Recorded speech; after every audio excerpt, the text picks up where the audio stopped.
Now today lecture will start inorganic alkali metal chemical reaction. तो दो हमने हो गया था. Third one is that affinity for non metal. Affinity मतलब क्या होता है?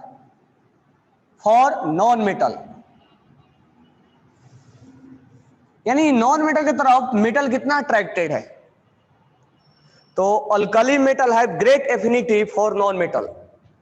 Alkali metal have great affinity. Alkali metal have great affinity towards non metal. आयनिक बनाता है ना. तो मान लो लिथियम या सीजियम या सोडियम, वो क्लोरीन के साथ ज्यादा अटैच होना चाहता है, यानी अट्रैक्टेड ज्यादा है, एफिनिटी उसका ज्यादा है. Fourth one reaction with hydrogen. Reaction with hydrogen. तो मेटल अगर हाइड्रोजन से रिएक्शन करता है तो क्या बनाता है? तुम लोग याद है ऑक्सीडेशन स्टेट में मैंने बताया था, मेटल हाइड्राइड बनाता है. When metal react with hydrogen then it form metal hydride. और यही एक ऐसा केस होता है जहां पर मेटल पे प्लस होता है और हाइड्रोजन पे माइनस होता है. यही एक ऐसा केस होता है जहां पर मेटल पे प्लस होता है और हाइड्रोजन पे माइनस होता है. तुमसे क्वेश्चन में ऑक्सीडेशन स्टेट में पूछा था कि अक्सर most in the cases hydrogen will take oxidation state of hydrogen क्या होता है, तो हम बोलते हैं प्लस. लेकिन हाइड्राइड के केस में जो हम लेते हैं वो माइनस लेते हैं. लिथियम हाइड्राइड जैसे when lithium react with hydrogen then it form lithium hydride. Balance कर सकता हूं. Sodium hydride, sodium hydride, potassium hydride, potassium hydride, rubidium hydride, rubidium hydride, caesium hydride, caesium hydride. Okay ना. और ये किस टाइप के bond है? इसमें बॉन्ड कैसा है, टाइप ऑफ बॉन्ड कैसा है, दोनों के बीच में आयनिक है या कोवैलेंट है? Which bond are form between metal hydride? कौन सा है? Ionic bond. तो ionic bond form between, ionic bond form between metal hydride. सब में आयनिक बॉन्ड है, बरोबर है. तो इसी केस में जो होता है हाइड्रोजन माइनस होता है, बाकी किसी केस में हाइड्रोजन माइनस नहीं होता है.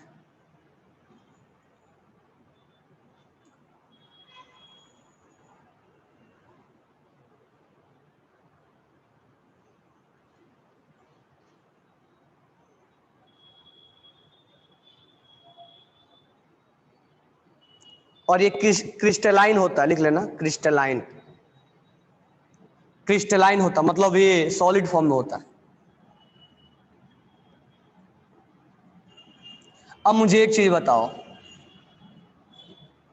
कि इनका रिएक्टिविटी टुवर्ड्स हाइड्रोजन की तरफ इंक्रीज होगा या डिक्रीज होगा?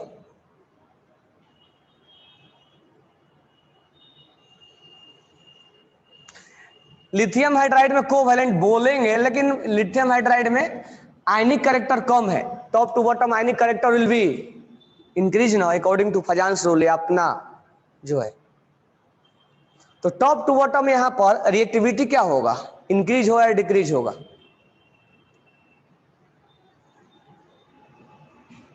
रिएक्टिविटी विल बी क्या होगा?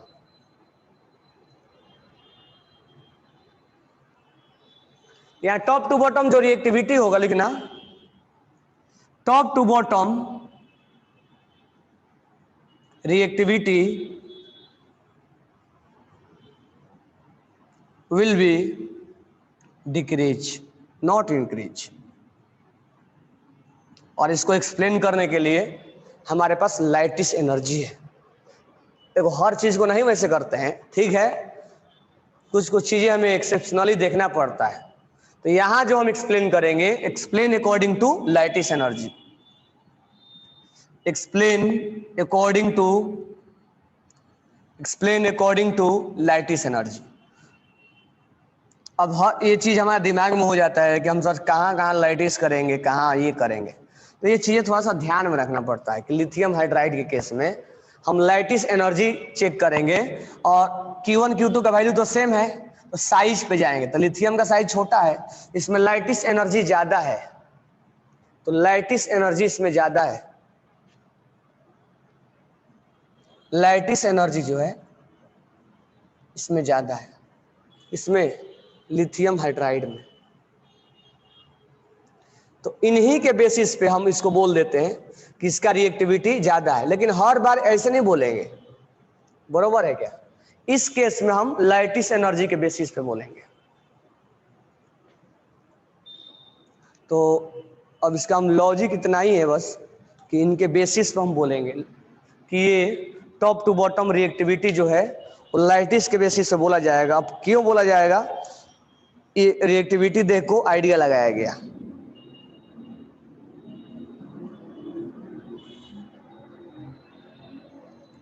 ठीक है, अब मुझे बताओ कि top to bottom lattice energy will be decrease, top to bottom reactivity will be decrease, तो top to bottom stability will be,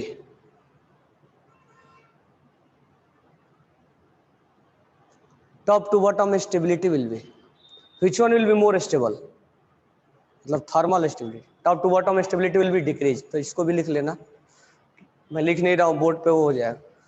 top to bottom reactivity will be decrease, चलो यहां लिख दे रहा हूं, top to bottom reactivity will be decrease, sorry reactivity to decrease, stability will be decrease. ये more लाइटिस check करेंगे, लाइटिस इसमें चेक करेंगे। तो top to bottom, top to bottom stability will be decrease, more lattice more stable. यहां के लिए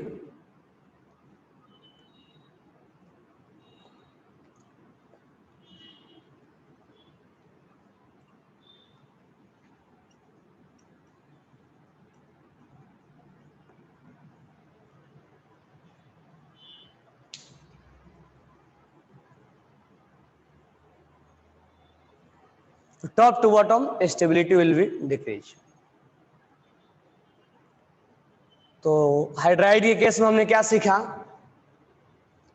hydride के case में देखा कि इस केस में मेटल हाइड्राइड जो बनता है वो आयनिक बॉन्ड होता है, जहां मेटल पे प्लस होता है और हाइड्रोजन पे माइनस होता है। यही एक ऐसा केस होता है जहां मेटल पे माइनस होता है, metal hydride. Top to bottom हम जो है वो रिएक्टिविटी जो है वो लाइटिस के बेसिस पे डिफाइन कर रहे हैं। अक्सर हम सीजियम का बोला करते थे, लेकिन यहां हम बोल रहे हैं लिथियम का ऑर्डर ज्यादा है।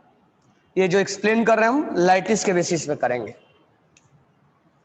तो आयनिक यहां पर जो बोलेंगे उसमें लाइटिस एनर्जी ज्यादा है,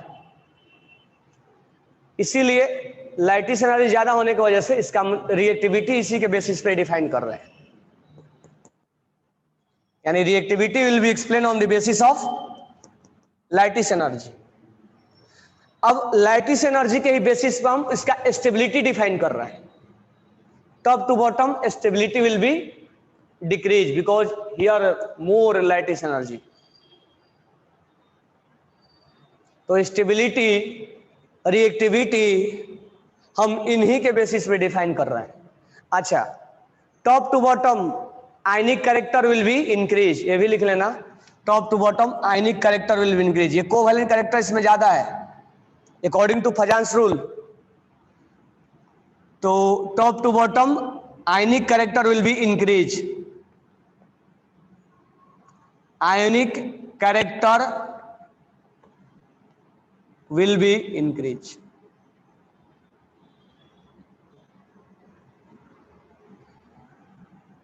आयनिक कैरेक्टर विल बी इंक्रीज। तो हमने रिएक्टिविटी देखा, हमने स्टेबिलिटी देखा, हमने आयनिक बॉन्ड देखा, आयनिक बॉन्ड का कैरेक्टर देखा, और हमने इस पे ये देखा कि लैटिस एनर्जी क्या है, और साथ में ये देखा कि इन्हीं केसेज में मेटल जो होता है वो माइनस होता है। ठीक है, तो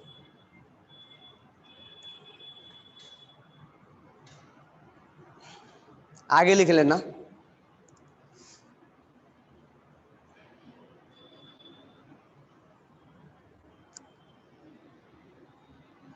electrolysis of fused hydride, electrolysis of fused hydride. अब इलेक्ट्रोलाइसिस में करंट पास करवाते हैं, ठीक है, तो रिएक्शन कल बता देंगे कैसे, कैथोड पे क्या होगा, एनोड पे क्या होगा। तो electrolysis of fused hydride yield hydrogen at anode,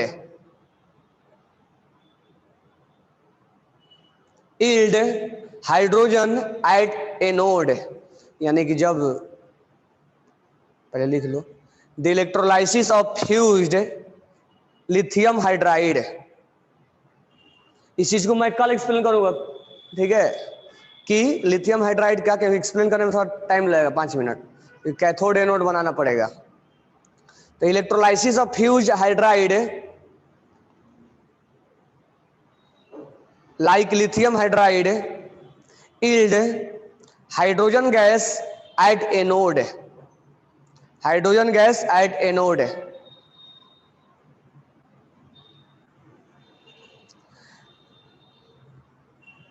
and hydride react with water, and hydride react with water liberated hydrogen gas, and hydride react with water liberated hydrogen gas।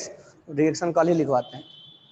And hydride react with water liberated hydrogen gas, क्योंकि एक बार question ऐसे भी पूछता है कि किस किस reaction में हाइड्रोजन गैस लिबरेट होता है। ठीक है, तो कल आगे हम इसके कंटिन्यू करेंगे, जो होमवर्क दिया उसको करके लाना।